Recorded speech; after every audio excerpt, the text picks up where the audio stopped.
Hello everyone! Hearthstone's journey to Un'Goro expansion is fast approaching, and now we have complete details on one of the new features to the game in that expansion, the Adapt mechanic. So in this video I'm going to take a look at the Adapt mechanic, we're going to go through some math as well, and we're going to see what exactly is this mechanic capable of. Adapt is a mechanic very similar to Discover, in that you play generally a minion, possibly a spell, and you get three options to choose from.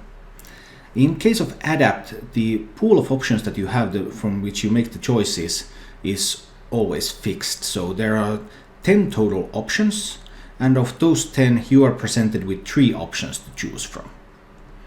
And the 10 possible adaptations to minions that exist in the game are Divine Shield, Wind Fury, Stealth until your next turn, +3 attack, can't be targeted by spells or hero powers, Death Rattle to summon 2 1/1 plants, Taunt, Poisonous, +3 health, and +1/+1 stats. As you can see, Charge is missing from this list, so Blizzard has wanted to avoid giving too many OTK combos with this new mechanic. So they have added a bunch of other keywords, a bunch of stats, but no charge. So when there's a pool of 10 possible adaptations, and each time you adapt a minion, you get to choose from 3 different adaptations. So what does that mean? That means that your probability to find a specific adaptation in one go is 30%. If you have 2 attempts, so if you somehow are able to adapt a single minion multiple times, the adaptations are independent, so you can be offered the same choices again if you can do this. So you might, for example, be offered Taunt multiple times. Obviously you don't want to pick Taunt more than once at most, but it's possible that you get offered that multiple times.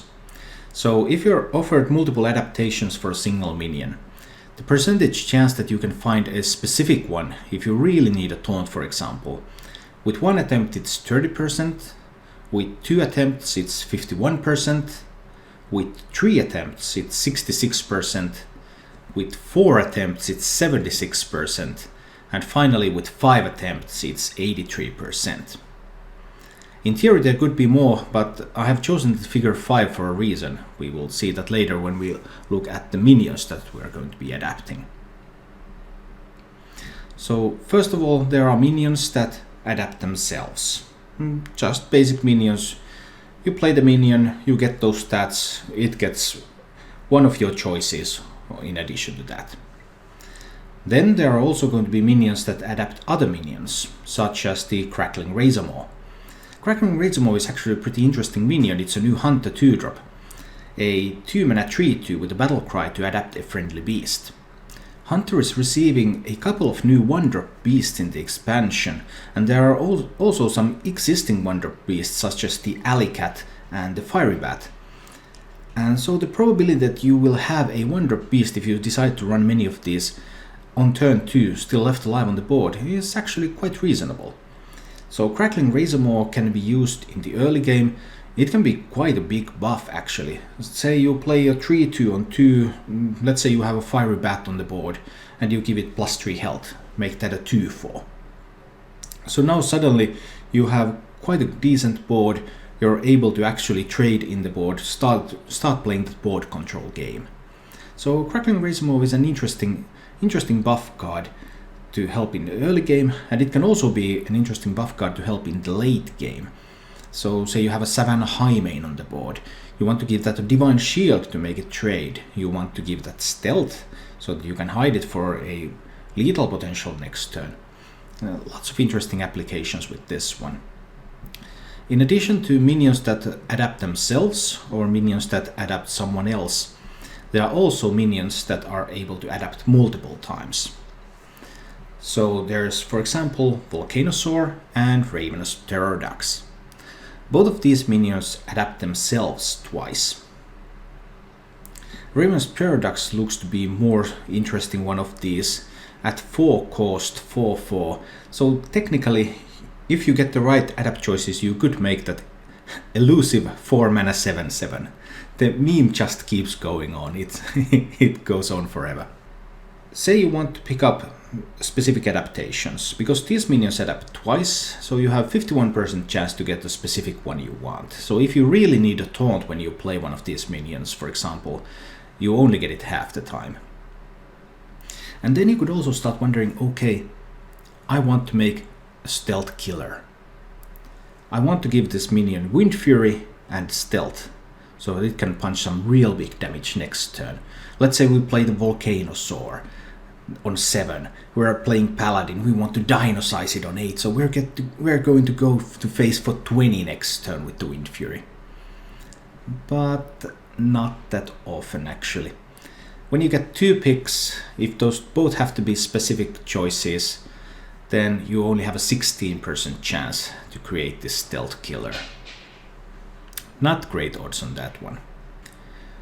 However, if you're really serious about going for that stealth killer, then you might want to take a look at the Paladin Legendary Quest reward. The Paladin Legendary Quest is difficult to evaluate at the moment. It requires you to cast spells on your minions. We don't have enough information on the cards yet to evaluate how feasible that quest is to run. But the quest reward itself is more easy to evaluate. It's Galvadon, a 5 mana 5/5 that as a battle cry is going to adapt 5 times. Okay, so now we get to pick 5 adaptations. That means that if we want a specific one out of the 10, we have an 83% chance to find it. Now, if we want to make Galvadon the stealth killer with Wind Fury and Stealth, for that one we need to be offered both Wind Fury, we need to be offered Stealth, both at least once, and so that they are not both offered only at the same time, so that you could only pick one. And the overall probability for this comes out at 65%. So 2 times out of 3 you could make Galvadon a stealth killer that's going to hit with Wind Fury next turn. Unless of course the opponent has some kind of hard removal that doesn't require targeting it. So maybe there are some interesting possibilities when you play with Galvadon.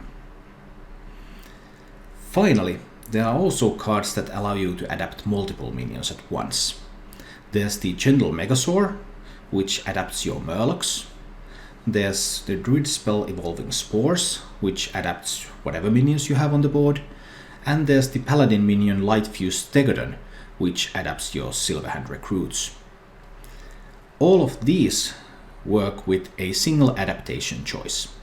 So you get to choose the adapt once, so you have 30% chance to hit a specific one, and all of the eligible targets receive that same adaptation. So it's a bit different than it was, for example, with the Enhanso Mechano of old, which gave minions different options. But now you only get to choose once, and that is applied to all of your minions. So if you have a full board and you desperately need a taunt, you're also finding are not that great, because you only get to pick once and everything on the board is going to get that one. Overall, Adapt is an interesting mechanic. It increases flexibility, but on the other hand it also increases the coin flip nature of Hearthstone, because in many of these cases you only get to choose one adaptation, and then you only have a 30% chance to hit the one that you want. It could also be argued that this adds also skill to the game, because you have to make compromises, and the players who are able to make the best compromises from the options that they are offered are those who will have the overall highest win rate in the long run. However, in the short run, that also means that, okay, I'm going to play this adapt card, 30% chance to win, 70% to lose, how is it going to be? And that can feel a bit bad. Overall though, it is good to remember that Discovery has been the most successful mechanic in Hearthstone, and that also adds both randomness and in certain ways skill to the game, because you get to discover from a pool of options, and you are not offered all of those options. You have to compromise. Your ability to make the best compromise dictates how good of a player you are. So adapt can be good for the game. We will have to wait and see it in action to find out. But already now it's possible to calculate all the percentages, all the probabilities of finding things with adapt, and that's the basic information you need to know in order to hedge your bets. Thank you for watching. If you enjoyed the show, please click the like button and subscribe to my channel for more.